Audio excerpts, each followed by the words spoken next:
Before you hear this from mainstream media, before the official statements start rolling out, let me walk you through what actually unfolded at Mar-a-Lago starting at 5:47 this morning. And I need you to understand what I'm about to describe is not based on speculation or rumors. This is based on eyewitness accounts from neighbors in Palm Beach, flight tracking data that anyone can verify, local police scanner traffic that was recorded, and statements from Palm Beach County Sheriff's Office that are now public record. Here's what happened. At approximately 5:47 a.m. Eastern Time, residents in the neighborhoods surrounding Mar-a-Lago began reporting on local social media groups that they were seeing an unusual number of dark SUVs arriving at the property. By 6:03 a.m., according to multiple posts that I personally reviewed with timestamps, at least 15 vehicles had been observed entering through the main gate. Now, here's what strikes me as significant about the timing. The dawn in Palm Beach today was at 6:52 a.m. That means these vehicles were arriving in pre-dawn darkness, which, if you know anything about federal law enforcement operations, is deliberate. They wanted to be in position before sunrise, before the property was fully active, before media could easily observe what was happening. Subscribe immediately, because what I'm about to show you is why this operation is fundamentally different from anything we've seen before at this location. And I think the implications are going to dominate the news cycle for days. Let me give you the context you need to understand why this matters. Mar-a-Lago has been the subject of federal scrutiny before. We all remember August 2022 when FBI agents executed a search warrant related to classified documents. That operation involved approximately 30 agents. It was planned, coordinated, and executed during daylight hours. The property was searched over the course of about 9 hours. Documents were removed. It was significant, but it followed a relatively standard search warrant protocol. What happened this morning is categorically different. Multiple sources, and I'm talking about people who have relationships with both federal law enforcement and local authorities in Palm Beach, are telling me that the number of federal agents and U.S. Marshals who deployed to Mar-a-Lago starting at 5:47 a.m. was approximately 47. That's not an estimate. That's based on vehicle counts, personnel observed, and confirmation from sources who have direct knowledge. 47 agents is not a search warrant. That's an arrest operation. Now, let me be very clear about something. As of this recording, there has been no official confirmation from the Department of Justice, the U.S. Marshals Service, or any federal agency that an arrest warrant was executed. What I'm showing you is the evidence that strongly suggests that is what occurred. And my assessment, based on 20 years of following federal prosecutions, is that the deployment of this many agents at this hour with this level of coordination means one thing: they were there to take someone into custody. Here's what we know from publicly available sources that you can verify yourself. At 6:14 a.m., the Palm Beach County Sheriff's Office dispatch received a call from Mar-a-Lago Security requesting law enforcement presence. That call is part of the public record. The nature of the call was described as a request for assistance with a federal law enforcement operation. At 6:27 a.m., Palm Beach Police Department units were observed by neighbors arriving at the perimeter of the property. Their role, according to scanner traffic that multiple people recorded and posted online, was to establish a security perimeter and control traffic on South Ocean Boulevard, which is the main road adjacent to Mar-a-Lago. By 6:45 a.m., just before sunrise, local news helicopters were overhead. And here's where it gets interesting. If you go back and look at the aerial footage that local Miami and West Palm Beach stations broadcast starting around 7 a.m., you can see what I'm talking about. There are vehicles positioned at every entrance to the property. There are personnel in tactical gear visible in some of the shots. And most significantly, there is a command post vehicle, which is basically a mobile operations center parked in the main driveway. That type of vehicle is used for coordinating complex operations. You don't deploy a command post vehicle for a routine visit. You deploy it when you have dozens of personnel who need real-time communication and coordination. Now, let me pause here for a second and talk about what this means in practical terms. When federal law enforcement executes an arrest warrant, particularly for a high-profile individual, there are layers to the operation. You have the arrest team, which is the group directly responsible for taking the person into custody. You have the security perimeter team, which makes sure nobody interferes with the operation. You have the evidence team, which secures the location and documents, everything for potential court proceedings. And you have command and control, which oversees the entire operation and makes decisions in real time if anything unexpected happens.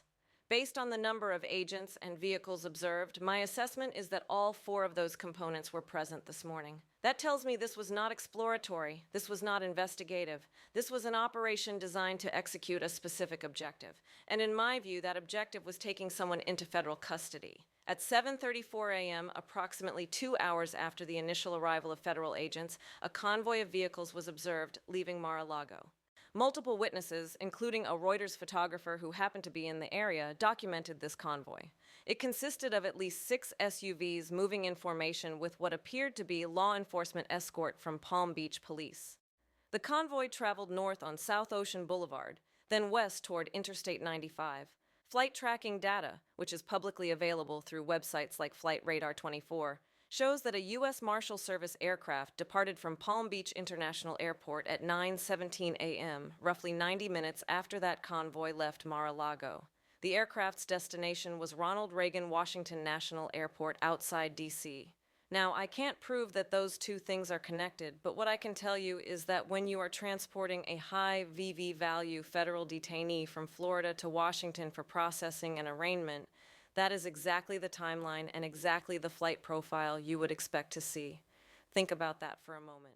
If what I'm describing is accurate and all the evidence I've reviewed strongly suggests it is, then someone was taken from Mar-a-Lago into federal custody at dawn this morning, transported by convoy to Palm Beach Airport, flown by U.S. Marshals to Washington, and is likely being processed right now at a federal courthouse or detention facility. Here's what concerns me most about this situation. We are now over 6 hours past the initial operation, and there has been no official statement from any federal agency. The Department of Justice has not confirmed or denied. The U.S. Marshals Service has not commented. The FBI has said nothing. That silence, in my experience, is not normal. When federal law enforcement executes a high-profile operation, particularly one that generates this much immediate public attention, they typically issue some kind of statement within a few hours. The fact that we are 6 hours in with no official word tells me one of 2 things. Either they are still processing the individual who was taken into custody and are waiting until that process is complete before making an announcement, or there are complications that are requiring senior-level discussions before anything can be said publicly. Neither of those possibilities suggests this was routine. At 9:47 a.m., an attorney who is known to represent the individual associated with Mar-a-Lago gave a brief statement to reporters gathered outside the property. I'm not going to name the attorney because I want to focus on the content, not the personalities, but here's what was said, and I'm paraphrasing based on multiple news reports. The attorney stated that federal agents had presented an arrest warrant early this morning. The attorney stated that the individual cooperated fully and was transported without incident. And the attorney stated that they anticipate the individual will appear before a federal magistrate judge later today for an initial appearance and arraignment. Now, that statement, if accurate, confirms what all the evidence was already pointing toward. An arrest warrant was executed, someone was taken into custody, and federal court proceedings are now underway. Let me show you why the details of this operation matter beyond just the fact that it happened. The number of agents involved, 47, is significant. You don't deploy that many people unless you are concerned about potential resistance, potential interference, or potential security threats. In my assessment, the size of this operation suggests that federal law enforcement was taking no chances. They wanted overwhelming presence to ensure the operation proceeded without complications. The timing pre-dawn arrival is also strategic. It minimizes the chance of large crowds gathering. It reduces media coverage during the actual operation, and it allows agents to control the environment before the situation can escalate. The use of U.S. Marshals as opposed to just FBI agents tells me this was specifically an arrest operation rather than an investigative action. The Marshal Service is responsible for fugitive apprehension and for transporting federal prisoners. Their presence indicates this was about custody, not evidence collection. And the coordination with local Palm Beach law enforcement shows that this was planned well in advance. You don't get local police to establish perimeters and control traffic on short notice. That requires advanced coordination, which means this operation was days or potentially weeks in the planning. Now, here's what I think most people are missing in the immediate reaction to this news. The question is not just who was arrested or what the charges are. The question is, what happens next in terms of federal court process? When someone is arrested on a federal warrant, they must be brought before a magistrate judge without unnecessary delay, typically within 24 hours. At that initial appearance, several things happen. The charges are read. The individual enters a plea, usually not guilty at this stage. The question of bail or detention is addressed, and future court dates are set. Based on the timeline I've outlined, if someone was transported to Washington this morning, I would expect an initial appearance before a federal magistrate in the D.C. District Court sometime this afternoon or early evening. Here's where it gets legally complex, and this is important. If the charges involve serious offenses, particularly anything related to national security, obstruction of justice, or conspiracy, the government can argue for detention without bail. They would argue flight risk. They would argue danger to the community. They would argue that the nature of the alleged conduct makes pretrial release inappropriate. The defense would argue the opposite. They would point to lack of prior criminal history, strong ties to the community, willingness to comply with court orders. The magistrate judge would have to weigh those arguments and make a decision. In my view, given the extraordinary nature of this morning's operation, the government is going to argue hard for detention. And I think there's a real possibility the judge could order detention pending trial, which would mean the individual remains in federal custody. That would be unprecedented in modern American political history. But so is everything about this situation. At 11:34 a.m., CNN reported, citing two sources familiar with the matter, that the arrest warrant was issued by a federal grand jury in Washington, D.C., and relates to charges that include conspiracy to defraud the United States and obstruction of A&E official proceeding. Now, I cannot independently verify those specific charges, but if that reporting is accurate and CNN generally has solid sourcing on federal law enforcement matters, then we are talking about very serious criminal allegations. Conspiracy to defraud the United States is a federal statute that covers schemes to interfere with or obstruct legitimate functions of government. Obstruction of an official proceeding relates to interfering with congressional or judicial processes. Both carry significant prison time if convicted. Share this video right now because what I'm about to explain is why this moment represents a fundamental shift. For years, there has been debate about whether a former president can be prosecuted, whether the legal system can actually hold someone at that level accountable, whether political considerations would override legal ones. What happened this morning suggests that whatever internal deliberations occurred within the Justice Department, whatever political calculations were weighed, the decision was made to proceed. 47 agents deploying at dawn, an arrest warrant executed, federal custody court proceedings. This is the system asserting that no one is above the law. Now, I recognize that statement is going to be viewed very differently depending on your political perspective. Some people will see this as justice finally being served. Others will see it as political persecution. My job is not to tell you how to feel about it. My job is to show you what actually happened and what it means procedurally and legally. And what it means is that we are now in the phase where the judicial system, not the political system, is making the decisions. At 12:47 p.m., the New York Times published a story stating that the arrest was the culmination of a federal grand jury investigation that has been ongoing for over 2 years. The grand jury, according to the Times, heard testimony from more than 50 witnesses, reviewed thousands of documents, and ultimately voted to indict on multiple counts. The sealed indictment was opened this morning when the arrest warrant was executed. That means the charges are now public or will be made public shortly. And that means we are about to see exactly what evidence the grand jury found compelling enough to vote for indictment. Let me walk you through what happens over the next 48 to 72 hours because the timeline is going to move quickly. First, the initial appearance before a magistrate judge. That could happen as early as this afternoon. The charges will be read. A plea will be entered. The detention question will be argued. The judge will make a ruling. Second, if the individual is ordered detained, they will be held in federal custody pending trial. If they are released on bail, there will be strict conditions, possible house arrest, electronic monitoring, surrender of passports, regular check-ins with pretrial services. Third, the arraignment in the trial court, which is separate from the initial appearance before the magistrate. This typically happens within a couple of weeks. At arraignment, the formal plea is entered again and the trial process begins. Fourth, pretrial motions. The defense will file motions to dismiss, motions to suppress evidence, motions to sever counts or defendants. If there are co-defendants, the government will respond. The judge will rule. This phase can take months. Fifth, trial.